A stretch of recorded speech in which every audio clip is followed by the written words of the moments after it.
Les hommes qui font la ville disparaissent, la ville reste. Elle ne compte pas le temps comme nous. C'est un peu comme un appartement. Le jour où on s'installe, on fait des travaux, et puis un jour on déménage, et celui qui vient après nous s'installe dans nos décisions et les utilise comme il veut, sans se soucier de savoir pourquoi elles sont là.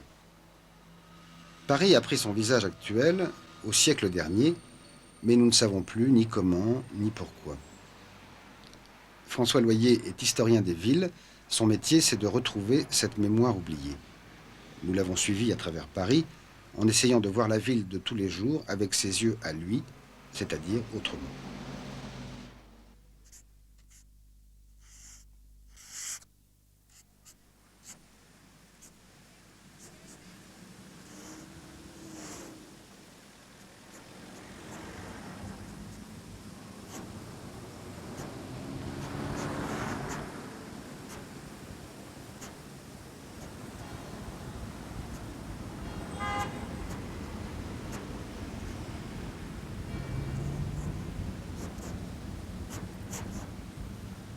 L'espace de la ville, les rues, les places, les avenues, c'est l'espace public qui appartient à tout le monde.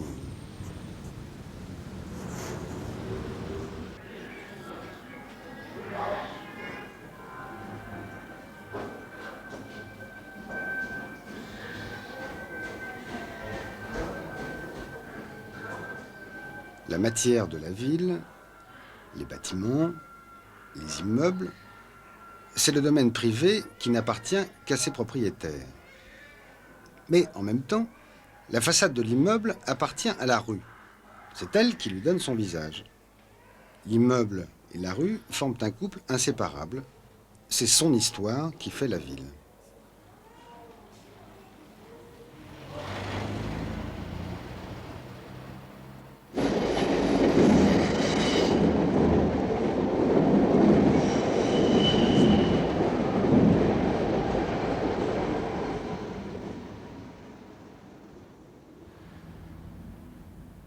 Le Paris du XIXe siècle, ce que nous appelons par commodité le Paris haussmannien, du nom du baron Haussmann, préfet sous le Second Empire, a mauvaise réputation. On lui reproche ses grandes percées, conçues, dit-on, pour faciliter la répression des émeutes et empêcher la construction des barricades. Ses rues droites, aux façades alignées, dont on déplore la monotonie. Son architecture qu'on trouve froide et prétentieuse.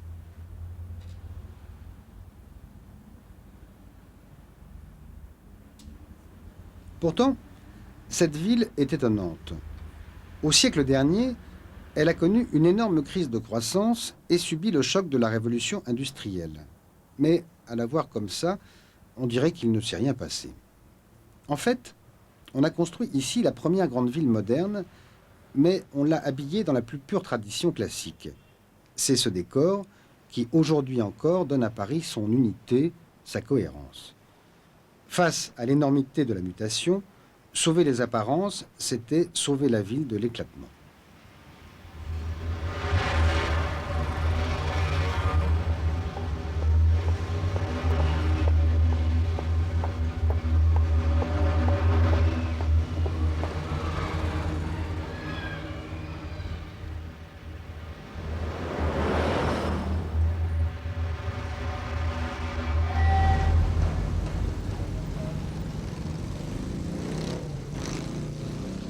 Rue Réaumur.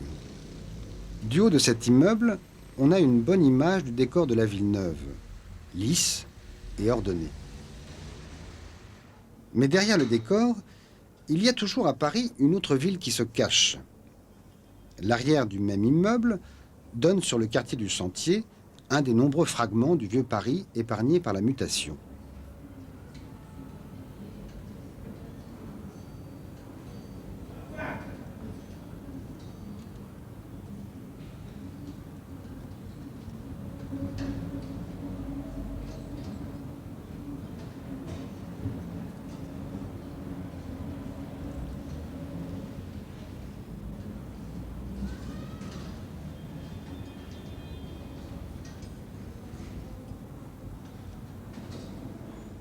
ville venue du Moyen Âge, un enchevêtrement de maisons basses, des façades plates, des rues étroites.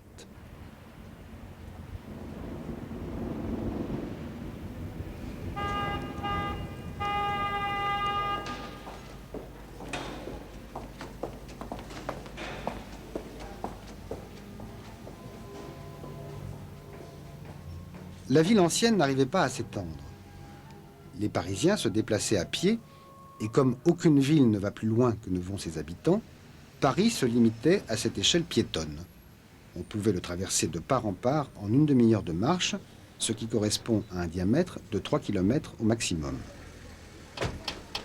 Quand une ville manque d'espace, quand ses rues sont étroites et quand ses habitants, de plus en plus nombreux, veulent tous vivre et travailler dans son centre, son fonctionnement se bloque. C'est ce qui est arrivé à Paris au début du XIXe siècle. Cette crise a laissé de nombreuses cicatrices.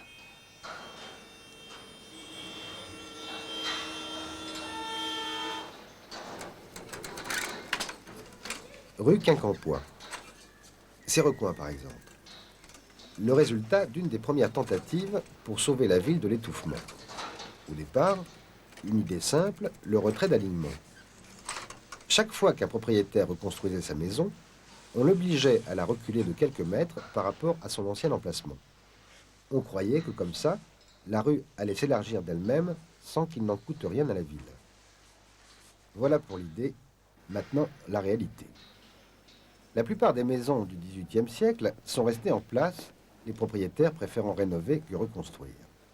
Et les quelques retraits réalisés taillent dans la rue d'horribles dents de scie.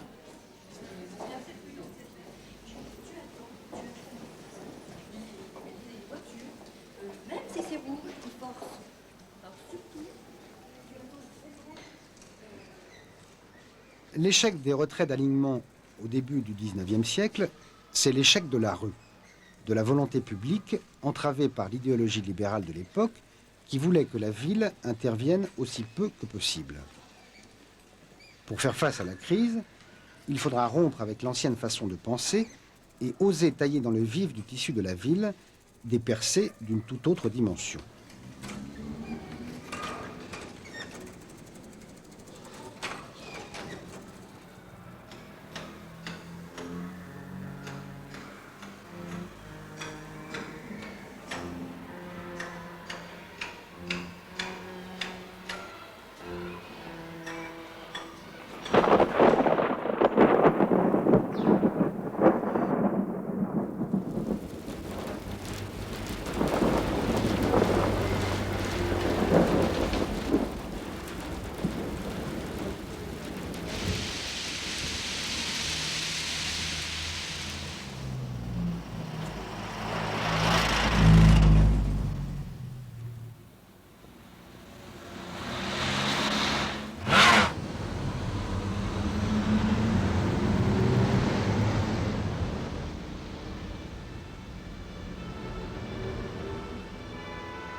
Le prolongement de la rue de Rivoli jusqu'à l'hôtel de ville inaugure, avec ses 22 mètres de large, l'ère des grandes percées. Mais ce n'est pas encore assez. Dès le boulevard de Strasbourg, on passe à 33 mètres, 3 fois la plus large des rues anciennes. Ces gigantesques tranchées, qui ont valu à Haussmann sa réputation d'artiste démolisseur, sont pourtant des opérations limitées. En longueur, la percée détruit tout sur des kilomètres. En largeur, elle ne prend que le terrain nécessaire à son passage. À quelques mètres en retrait du boulevard Saint-Michel, l'îlot Saint-Séverin. Un autre fragment de la ville ancienne, toujours là dans les coulisses de la ville moderne.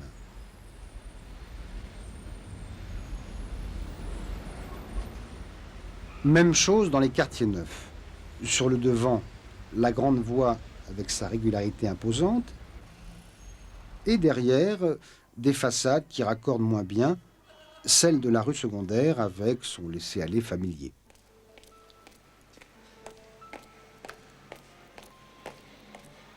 C'est encore une fois une autre ville cachée à l'intérieur du quartier juste derrière la façade monumentale du boulevard, qui n'est pas plus épaisse qu'un immeuble ou un îlot. Les percées vont redessiner la carte de la ville. Deux grands axes, nord-sud et est-ouest, qui se croisent à la hauteur de la Seine. Trois anneaux concentriques, quelques grandes voies rayonnant en direction de la périphérie.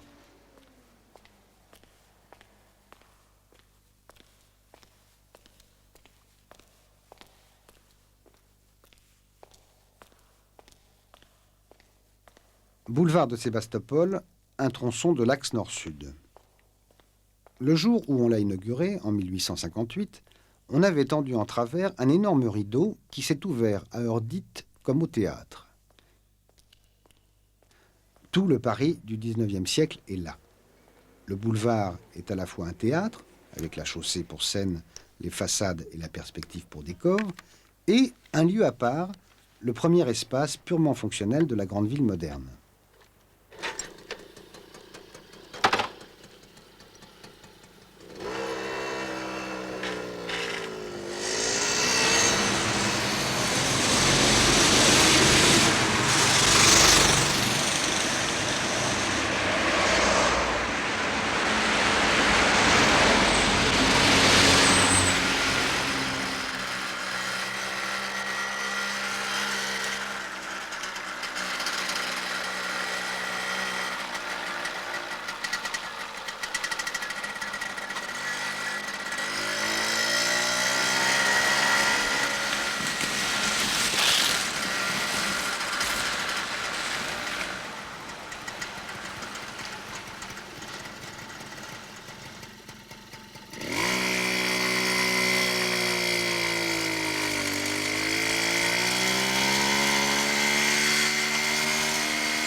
La porte Saint-Martin. Un arc de triomphe élevé à la fin du XVIIe siècle à la gloire de Louis XIV.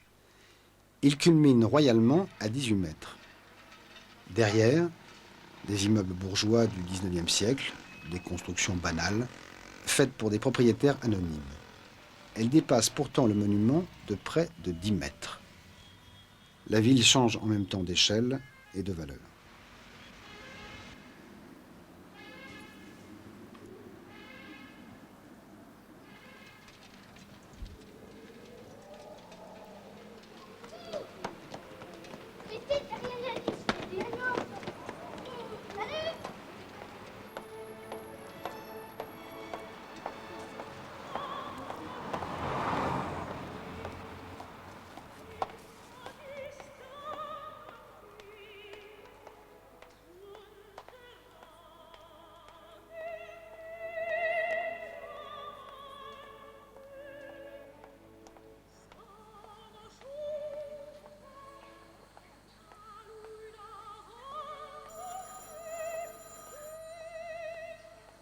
L'immeuble est l'autre grande invention du nouveau Paris.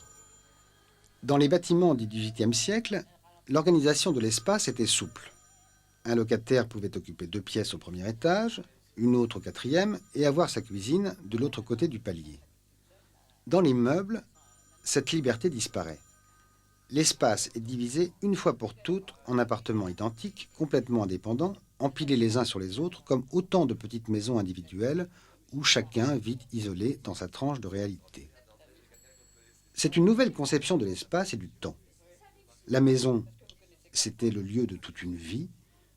On y naissait, on y mourait. L'appartement de l'immeuble de rapport n'est qu'un lieu de passage dont l'occupant est toujours en transit.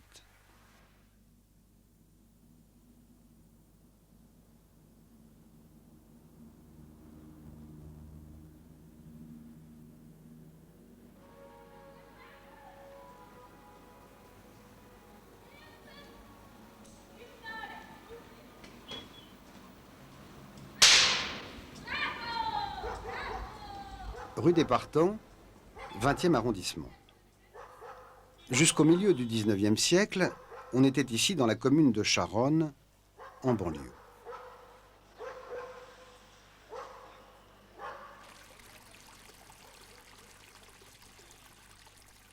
Des paysages anarchiques, moitié campagne, moitié ville, où s'étaient réfugiés les habitants expropriés par les grands travaux et les industries fuyant la réglementation et les impôts de la ville nouvelle.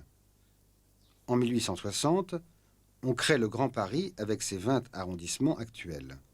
La ville annexe sa banlieue, mais ne la détruit pas complètement. Avenue Simon Bolivar. On a procédé ici un peu comme dans la ville ancienne. On a démoli ce qu'il fallait pour tailler dans l'ex-banlieue un certain nombre de grandes avenues. On a collé une façade urbaine imposante sur le devant et derrière, on a laissé subsister l'ancien désordre. Un trompe-l'œil, certes, mais encore une preuve de la souplesse du système haussmannien. On n'a pas cherché à refaire toute la ville au cordeau. L'image de la ville, la présence symbolique de la façade sur l'avenue, suffisait pour affirmer la continuité de Paris et faire la différence avec la banlieue d'avant. Un crétin qui ne qu'à faire pour la sortie de terre à l'arrière. Croyez-moi, la place du cœur est gagnée.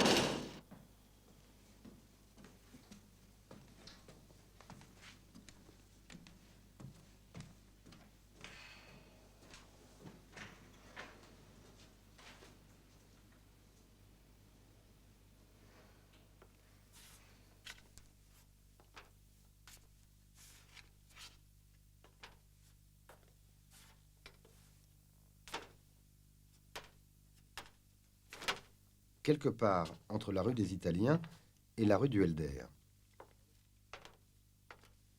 Dans le Paris du XIXe siècle, la croissance de l'immeuble obéit à une règle simple. Tout ce qui n'est pas visible du dehors est permis, tout ce qui pourrait déranger l'apparence de la rue est strictement réglementé.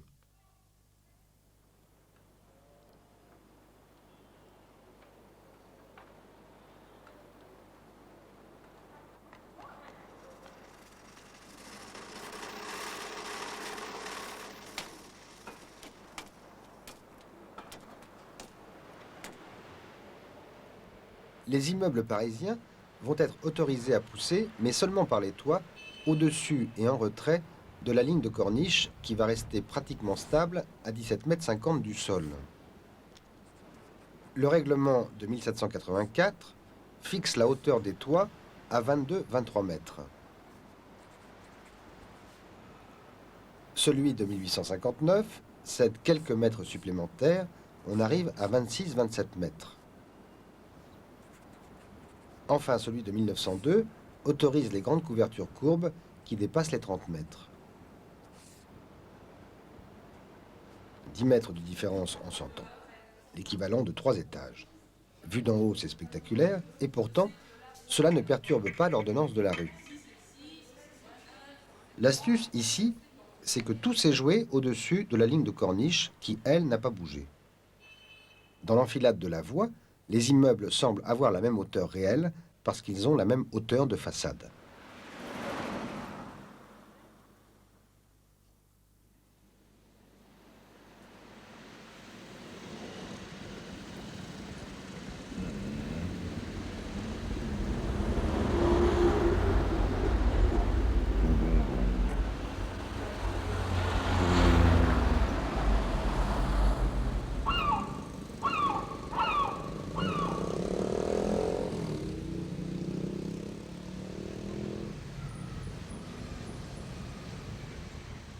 La tour Saint-Jacques, un des repères majeurs de la ville ancienne. La ville nouvelle l'a laissé de côté et s'en est créé un autre.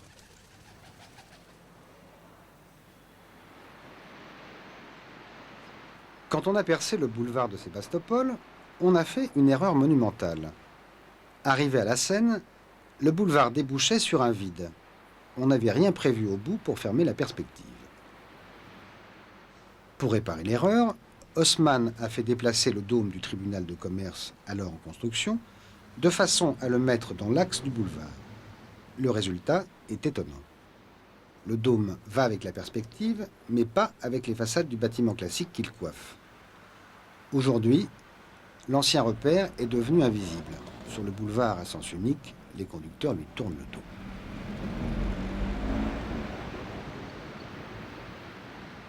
Juste en face, la Sainte-Chapelle a eu plus de chance. Elle est toujours visible dans l'axe de la partie basse du boulevard Saint-Michel, dont elle a déterminé le tracé.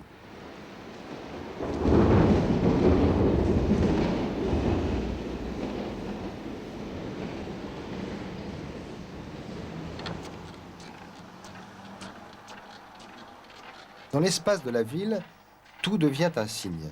Mais d'un siècle à l'autre, les signes changent de sens. Au XVIIIe siècle, les maisons d'habitation étaient construites en plâtre. La pierre n'était réservée qu'aux monuments et aux palais. Au XIXe, l'usage de la pierre de taille se généralise. Elle devient l'apanage de l'immeuble bourgeois, le plâtre n'étant plus utilisé que pour les constructions populaires.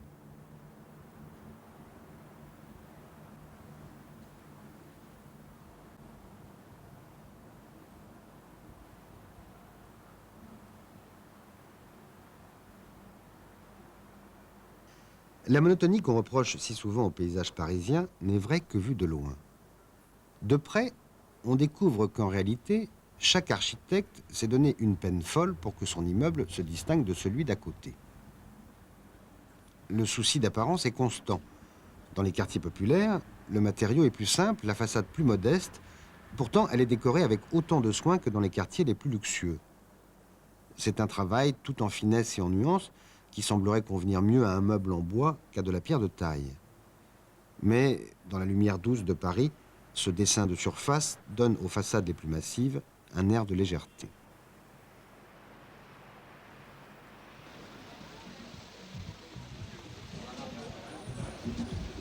Rue du Faubourg du Temple.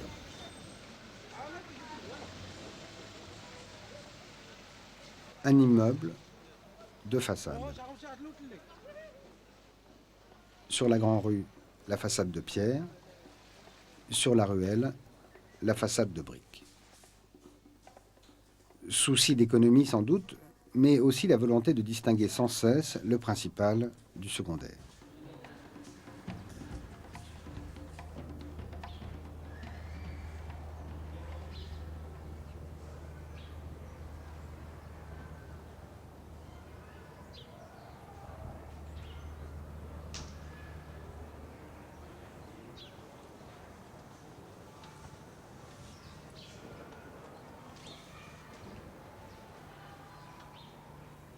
Dans le Paris du XIXe siècle, la richesse du décor doit traduire l'importance du lieu, son rang dans la hiérarchie de la ville. C'est une règle constante, mais elle nous est tellement familière qu'on n'y fait plus attention, sauf quand elle est perturbée.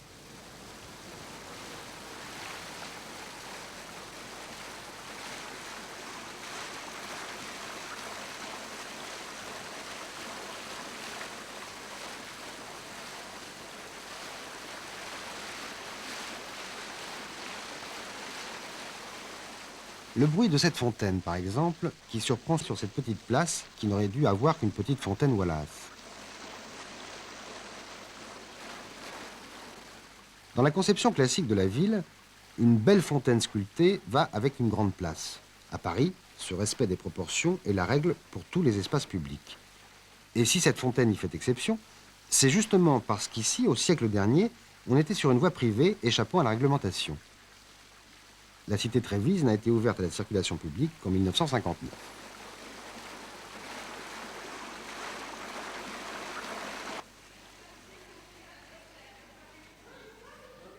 Rue d'Abbeville. Vers la fin du XIXe siècle, l'immeuble bourgeois perd le sens de la mesure. Sa façade, jusqu'alors sagement plate, prend du relief. C'est encore un emprunt. Les cariatides étaient autrefois le symbole par excellence de la construction noble, du monument, du palais. Elles ne sont plus ici qu'un simple ornement.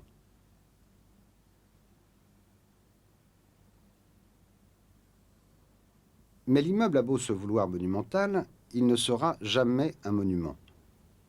Le monument vit dans l'espace, on peut en faire le tour, l'admirer pour lui-même. L'immeuble, lui, n'est qu'une façade devant laquelle on passe.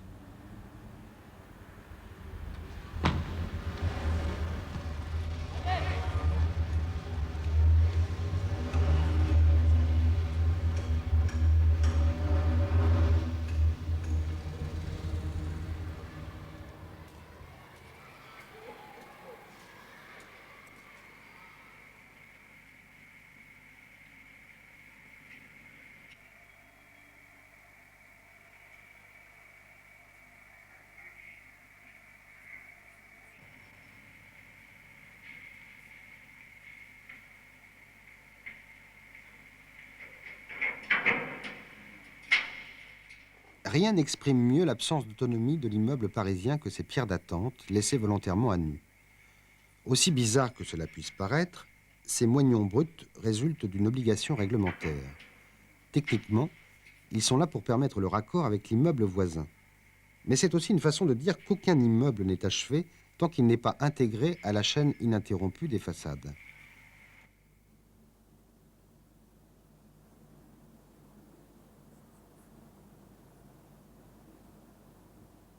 Les immeubles parisiens n'ont de sens que serrés les uns contre les autres, comme les livres d'une bibliothèque. Et quand un de ces livres vient à manquer, la prétention monumentale prend un air absurde.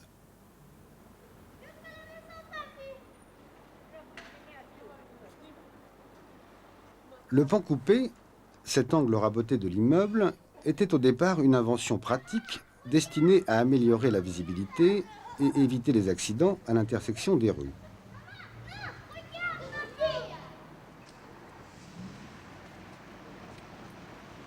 Les architectes parisiens en ont fait un véritable élément d'écriture. L'immeuble y a gagné une façade supplémentaire, la façade d'angle, mais en même temps, il y a perdu encore un peu plus de son autonomie. En coupant l'angle vif de l'immeuble, on réaffirme la priorité de la rue. L'immeuble peut avoir sa personnalité, son visage, mais il ne peut pas sortir du rang, échapper à l'ordonnance générale de la ville.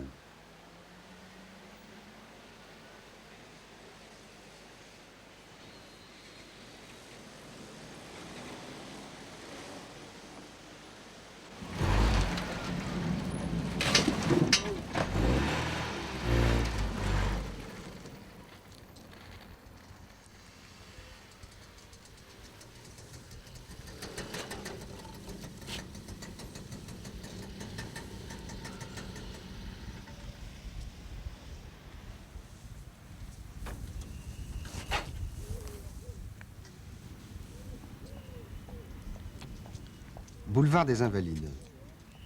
C'est le mur qui fait la ville. C'est fantastique, un mur. Il suffit d'en construire un pour avoir deux espaces. Il suffit de le percer pour avoir une histoire.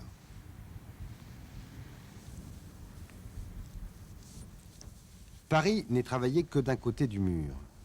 Le revers du décor, tout le monde fait semblant de ne pas le voir.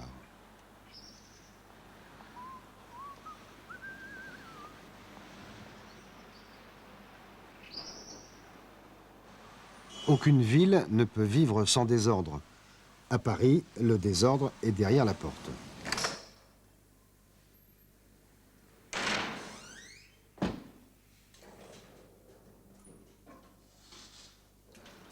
Dans la ville haussmannienne, la cour joue à petite échelle le même rôle que l'intérieur du quartier par rapport à l'avenue qui le borde. Un coin pour le désordre au sein d'un ordre global.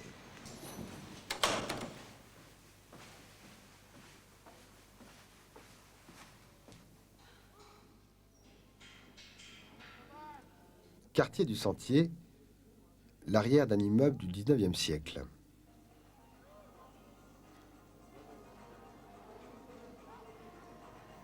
La façade d'un immeuble du 18e. Le 18e siècle ne faisait pas une grande différence entre le traitement du devant et celui de l'arrière. Au 19e siècle, le contraste est brutal. La façade sur rue se veut de plus en plus belle et la cour hérite, par un effet de vase communicant, de tout ce qui est fonctionnel, irrégulier de plan ou tout simplement laid.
entre la rue Nollet et la rue des Dames.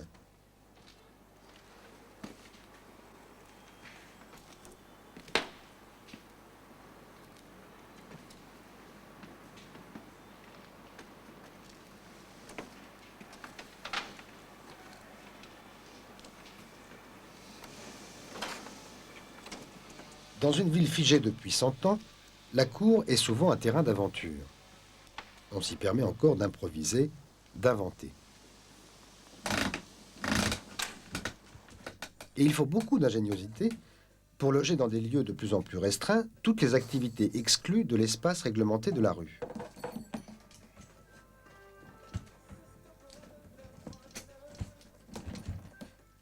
Une architecture au quotidien qui permet à la ville de continuer à vivre derrière la coquille ordonnancée des façades.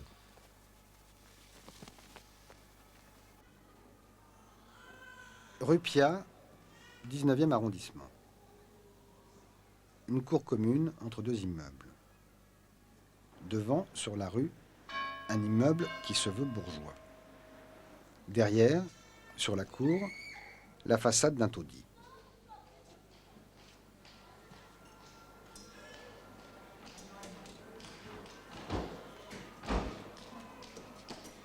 Cet immeuble ne donne que sur la cour qui devient comme une seconde rue, la rue des Pauvres. À l'opposé, dans les quartiers du centre, le souci de représentation envahit parfois l'espace de la cour. Ces volets restent toujours fermés et pour cause, il n'y a pas de fenêtre derrière. Ils ne sont là que pour décorer, masquer la brutalité d'un mur de séparation entre deux cours mitoyennes.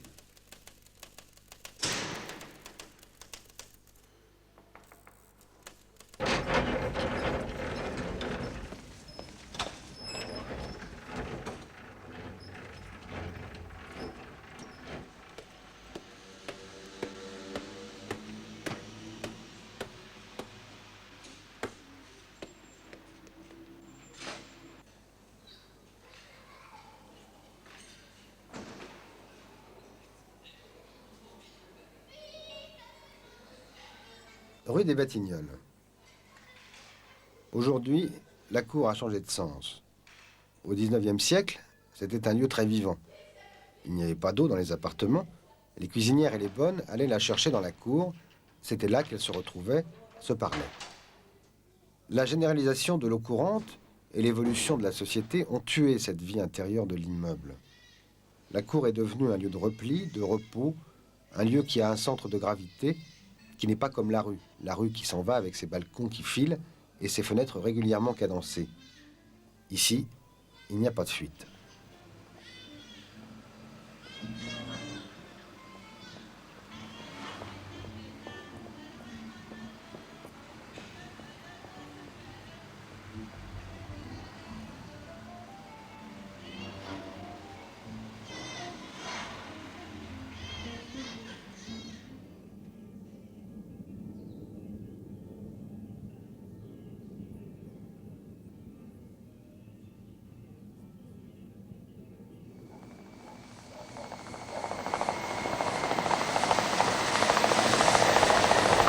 À toutes les échelles de la ville, on retrouve cette différence entre la façade et la fonction.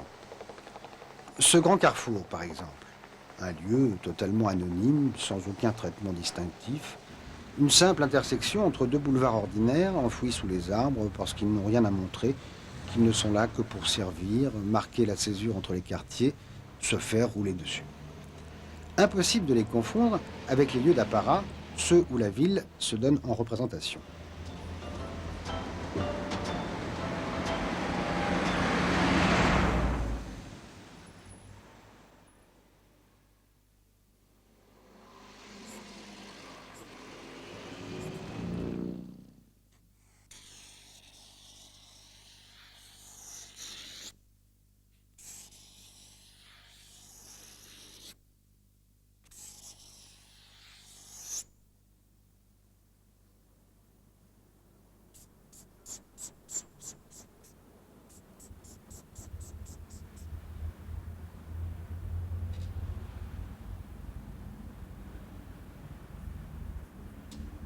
L'avenue de l'Opéra, l'avenue de Prestige. La seule grande percée haussmannienne réalisée sans aucun impératif fonctionnel. Le décor à l'état pur. Elle a coûté à elle seule de quoi reconstruire une ville entière. L'administration avait commencé à la planter d'arbres comme un boulevard normal. Garnier, l'architecte, les a fait arracher. Il disait que les arbres allaient gâcher l'effet.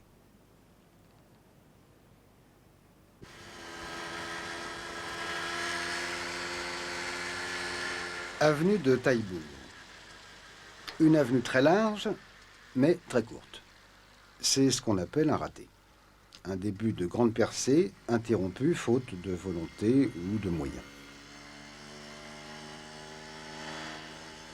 Celui-ci résulte d'une tentative ambitieuse pour rééquilibrer Paris vers l'Est. L'idée était de transformer le carrefour de la nation pour en faire une place aussi majestueuse que la place de l'Étoile à l'ouest de la capitale. Comme souvent dans les quartiers populaires, le travail a été bâclé. On s'est contenté, en raccordant quelques axes principaux, d'une vague impression de symétrie, d'un semblant de belle place. C'est encore la ville décor, mais on en voit un peu trop les coulisses.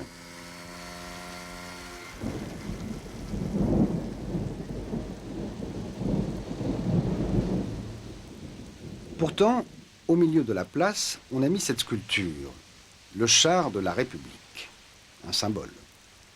On a peut-être fait moins d'efforts ici qu'ailleurs, mais c'est déjà formidable d'avoir conçu en plein quartier populaire cet aménagement monumental qui donne à l'Est parisien sa figure urbaine. On a refusé la logique du ghetto, on a essayé d'embellir la ville tant bien que mal, mais partout et pour tous. 8 et 1, 2, 3, 4, 5, 6, 7, 8 et 1, 2, 3, 4, 5, 6, 7, 8 et 1, 2, 3, 4, 5, 6. Cette générosité dans le traitement des espaces publics disparaît dès qu'on retourne à l'intérieur de l'immeuble. Ici, dans le domaine privé, à l'abri de toute réglementation, de toute volonté politique, c'est la règle du chacun pour soi qui détermine l'organisation de l'espace.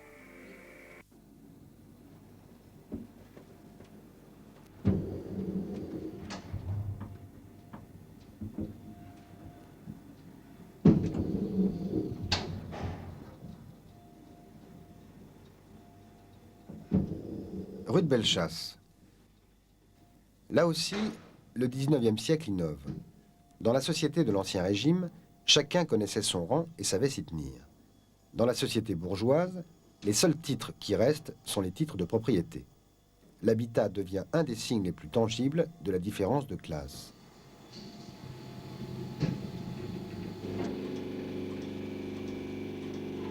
Dans la pratique, cela va se traduire par une véritable manie de la séparation qui va déterminer la nouvelle organisation de l'immeuble.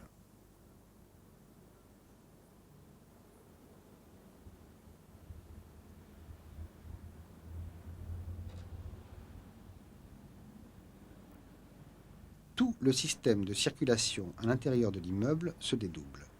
D'un côté, le parcours des maîtres, de l'autre, celui des domestiques. Non, mais tu n'as pas réfléchi, tu n'as qu'à ensorceler la douce et belle universitaire avec tes récits d'une folle audace, pendant que j'initierai Tata Louise aux délices de la Formule 1. Boum boum.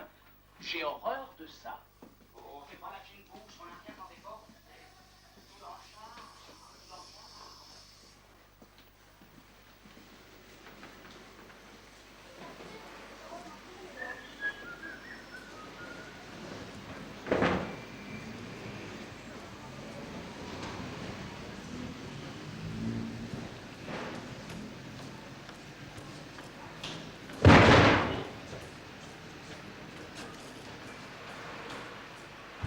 C'est le parcours obligé des serviteurs, des livreurs, des ouvriers, qui ne passent plus que par la petite porte.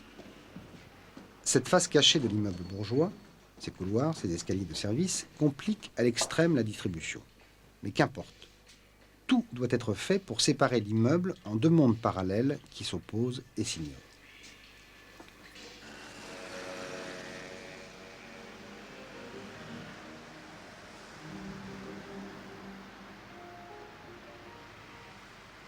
Boulevard des Batignolles.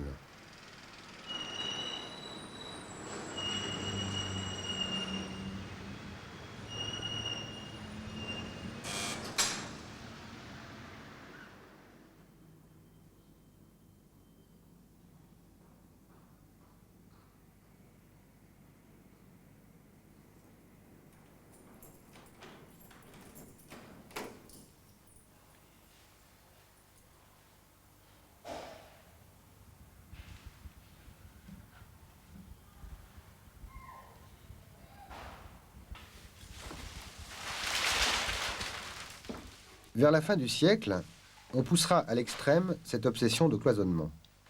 On arrivera ainsi à des solutions curieuses. Ici, on a intercalé l'escalier de service entre l'escalier des maîtres et la cour.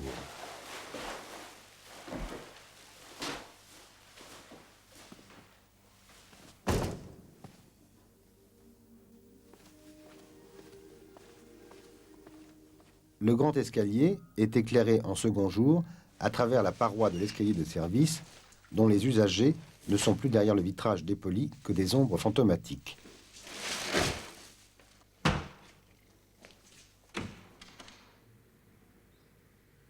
D'un côté, le dénuement, de l'autre, l'excès de représentation.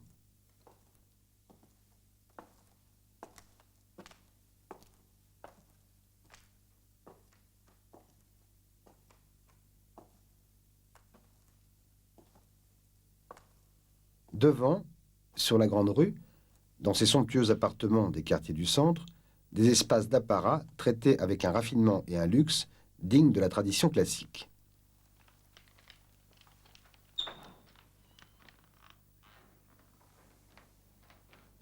Derrière, sur la rue secondaire ou la cour, comme relégués dans un autre monde, les espaces de service et de ceux qui servent.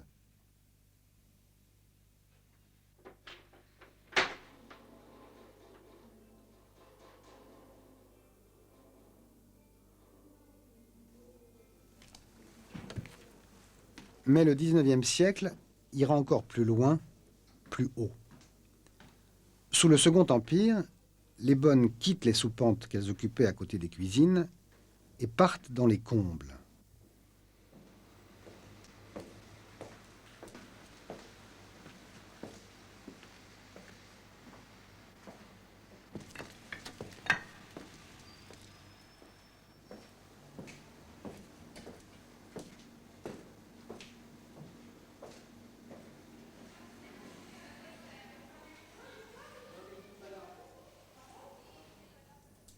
La ville qui a inventé la voie large et l'immeuble a inventé aussi ces ghettos du 6e étage, les chambres de bonne.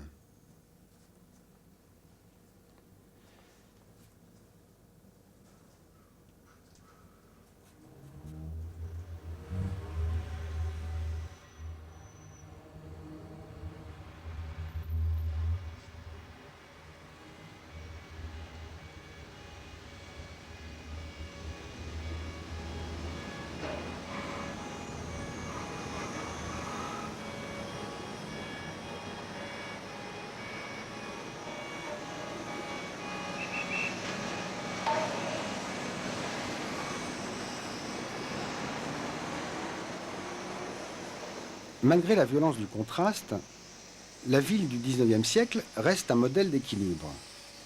Elle a su préserver son unité en organisant partout la coexistence de l'ordre et du désordre. Aujourd'hui, cet équilibre est menacé.